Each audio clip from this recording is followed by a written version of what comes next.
നമസ്തേ പ്രിയമുള്ള പ്രേക്ഷകരെ, നാം ഇവിടെ ചർച്ച ചെയ്യുന്ന വേദവ്യാസനാൽ വിരചിതമായ ശ്രീമദ് ഭഗവത്ഗീതയിലെ കർമ്മയോഗം എന്ന 3-ാമത്തെ അധ്യായത്തിലെ 9-ാമത്തെ ശ്ലോകം. ആദ്യം പ്രിയപ്പെട്ട പ്രേക്ഷകർ ശ്ലോകം ശ്രദ്ധിക്കുക.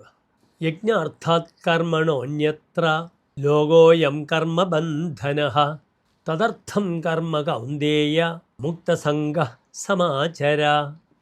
ഇനി പ്രഥമ ശ്ലോകത്തിൻ്റെ പദച്ഛേദം ശ്രദ്ധിക്കുക. യജ്ഞാർത്ഥാത് കർമ്മണഃ അന്യത്ര ലോകഃ അയം കർമ്മബന്ധനഃ തദർത്ഥം കർമ്മ കൗന്ദേയ മുക്തസംഗഃ സമാചര. ഇനി മേൽപ്പറഞ്ഞ ശ്ലോകത്തിൻ്റെ അന്വയം ശ്രദ്ധിക്കുക. യജ്ഞാർത്ഥാത് കർമ്മണഃ അന്യത്ര അയം ലോകഃ കർമ്മബന്ധനഃ ഹേ കൗന്ദേയ തദർത്ഥം മുക്തസംഗഃ കർമ്മ സമാചര. ഇനി പ്രസ്തുത ശ്ലോകത്തിൻ്റെ സാരാംശം ശ്രദ്ധിക്കുക.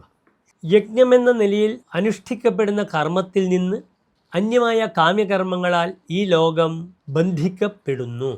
അതിനാൽ ഹേ അർജുന, നീ നിസ്സംഗനായി, സംഗരഹിതനായി, നിഷ്കാമനായി നന്നായി കർമ്മത്തെ അനുഷ്ഠിച്ചാലും.